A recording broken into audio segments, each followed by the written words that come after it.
Drew Brees' insensitive comment that got a lot of backlash from within the NFL system and literally from around the world, as other major athletes have chimed in and said their piece, and they are really upset about what he's doing.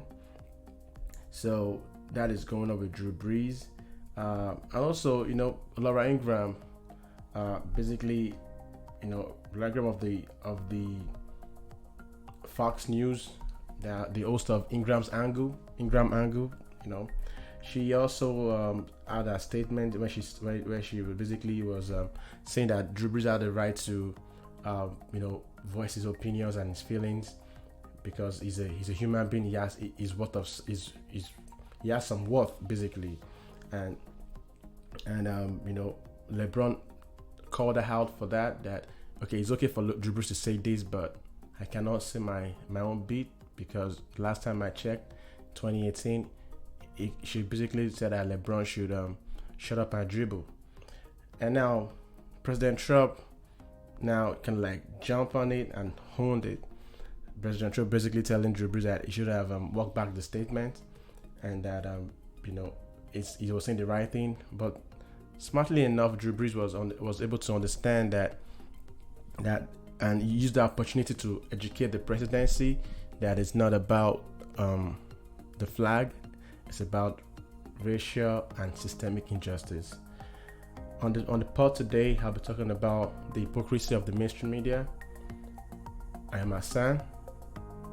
Welcome to Astropods.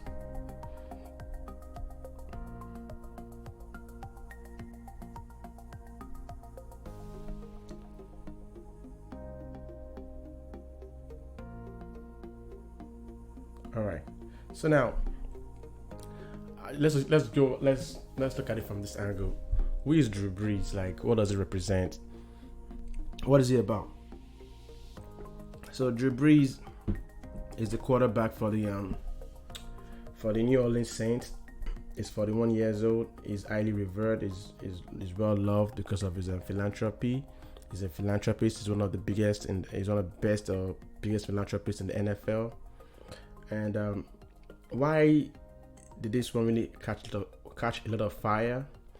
I would like to think that is because Drew Brees is actually very, very catalytic in the way Colin Kaepernick's case was dismissed back in 2016, and now the man has no place to play football now, because people like Drew Brees came out to say that they strongly are against a player taking a knee because they think it's a sign of disrespect to the great men and women that have fought for the country. And in the words of Drew Brees, he said that he could never agree with anybody disrespecting the flag of the United States of America, our country, because he has his grandfathers fought in the World War II, and is a huge disrespect to great men and women in the military. Okay, men and women in the military, fine.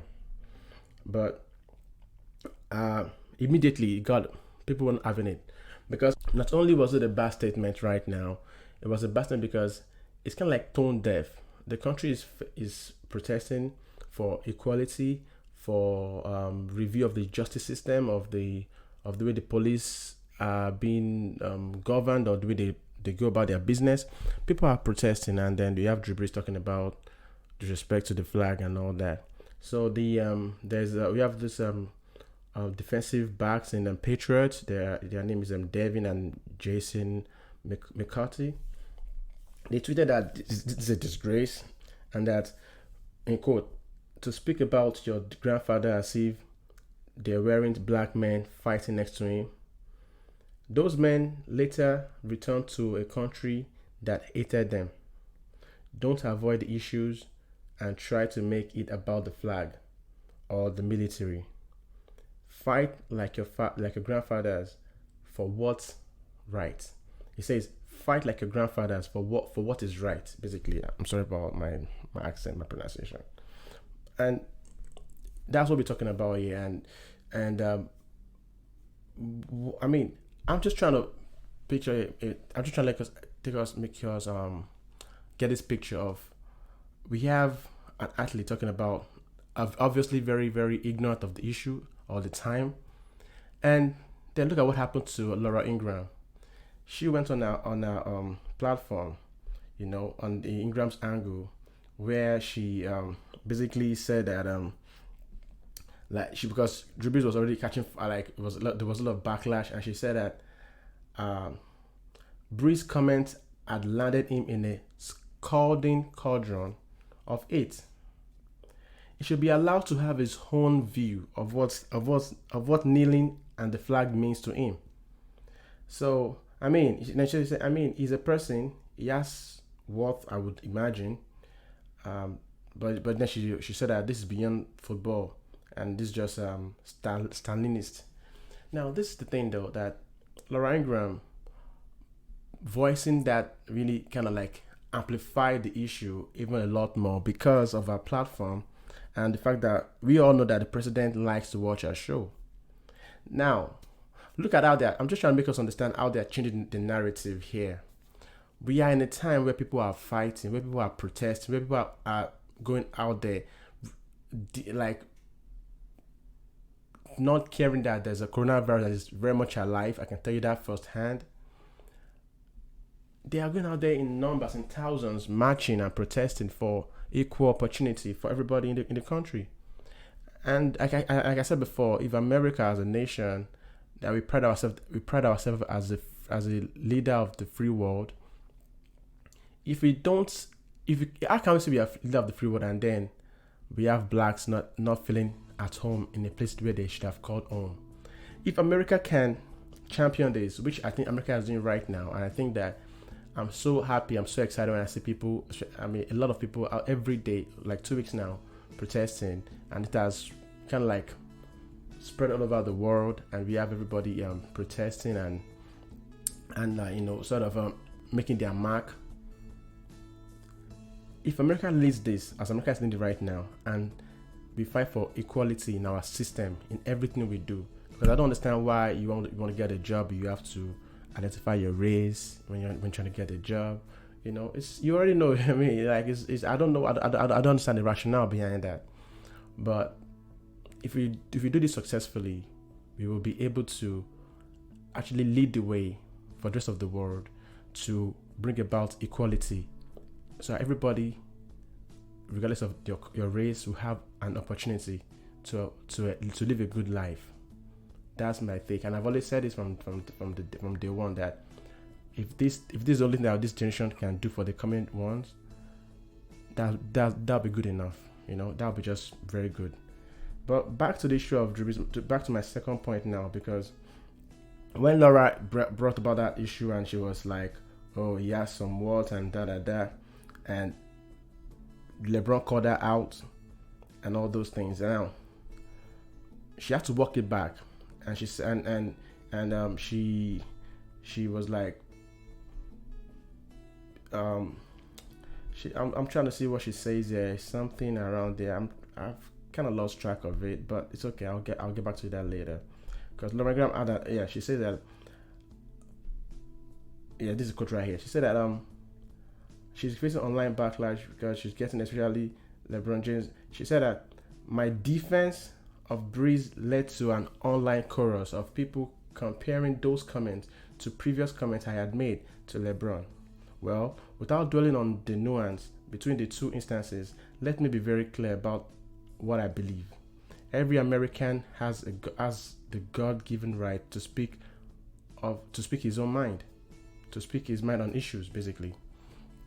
Okay, Laura, that's the issue now, because she got a lot of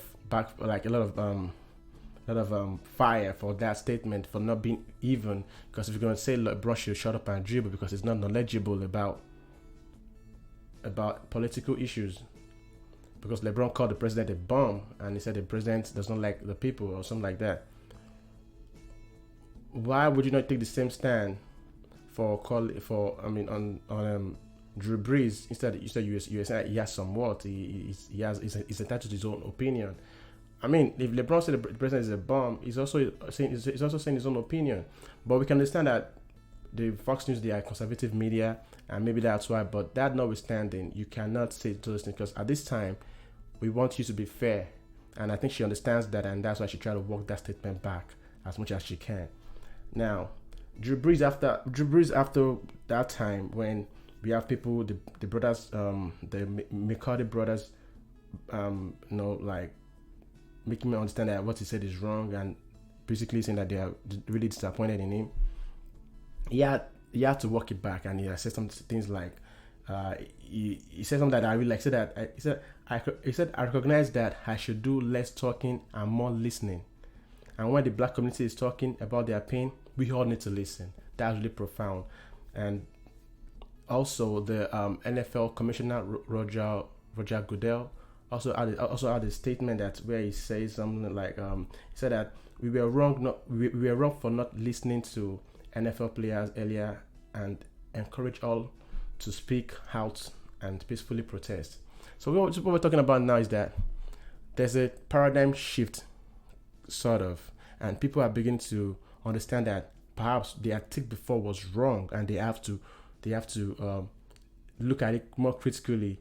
I wouldn't say they didn't know this before, but maybe now that it is more profound, because we have a lot of people, the whole world is saying that we are just tired. If at 2020 we're still talking about equality, about justice, about economic empowerment, about basically just being fair, equality, and you guys still don't get it. When are you gonna get it?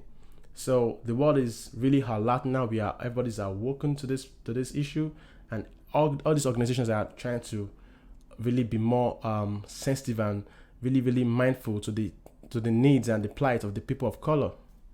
So that's where that one lands there.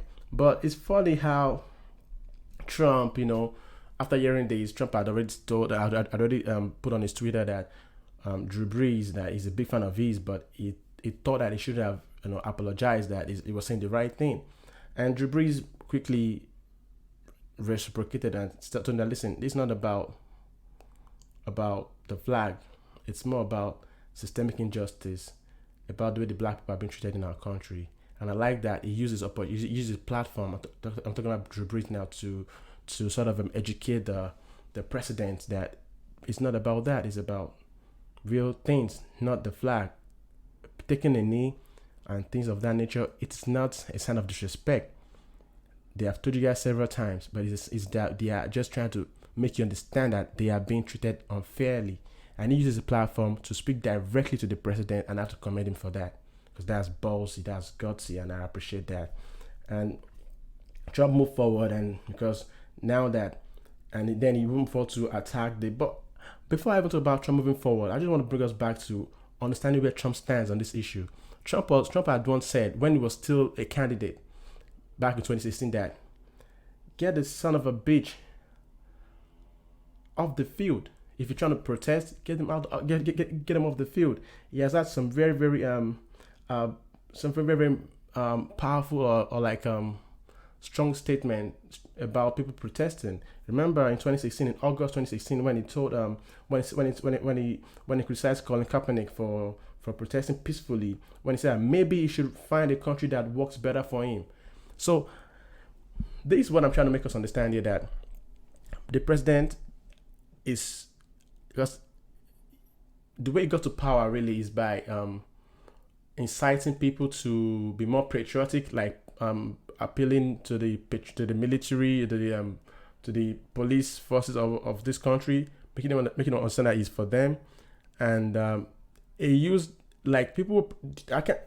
Trump cannot say that he does not understand what they were protesting for, or any politician for that matter. But they use that to reach out to their base and to get votes and to get people to come and vote for them, because now Trump is patriotic, is pro-American, is all-American, and that is the way the politicians always like to do their thing, in a way that they want you to feel like if you are not doing this, then you are not. I mean, you saw Joe Biden that they said that if you're not gonna vote for me, then you ain't black. They like to make you understand that. They like to put that's kind of certain kind of narrative that is more like, this is what they are doing. You should fall in line, because if you're taking a knee, they don't want to care about why you're taking that knee. They are saying that they see that They see that as you being unpatriotic, and as a result, they're going to use that to appeal or reach out to their own base that these people are unpatriotic, and they become unpopular, and then they get votes in the election. That's what they do. They use all of this, any little thing, they spin it. They were protesting, the Antifa or whatever they call themselves, and the white supremacists, they got into it. They start vandalizing. They're going to spin it. So they're always trying to find a way to change the narrative. Like, for instance, Trump told, and my last point to how politicians and press people, media use the narrative, spin the narrative to favor their own agenda, is what Trump said to Roger Goodell after he had issued that statement that, remember Roger Goodell said something earlier when he said that we were wrong for not listening to NFL players earlier and encourage all to speak and peacefully protest. That's what the NFL commissioner said.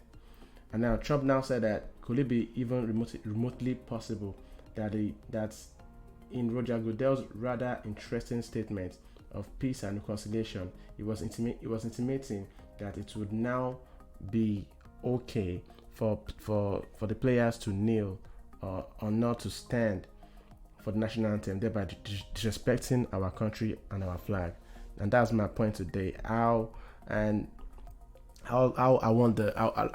like for the athletes to really be self-conscious, be aware before they voice their opinion or of that politician that they like, of that candidate that they support. They should read. They try to understand the topic properly before really talking about it, because everything you say, because you have a big platform, you have a lot of followers, they are gonna use it and spin it in their own favor. Because Drew Brees was not talking about. I'm pretty sure he did not mean it in that light, even though I think is a conservative, but Trump has run with it now, saying that if they don't need, they are not being patriotic. And I just would like to say that athletes should, I think they should reserve the right to before they comment on anything, to do their findings. So it's okay if you don't know much about that topic. It's okay. Don't let these politicians use you and just run with it and then get into power. Like, no, you have the right to say, I'm not going to publicly comment on what I don't know much about. And on that note, that's the podcast for today. I am Hassan, and thanks for listening to Astropods. See you tomorrow. Bye for now.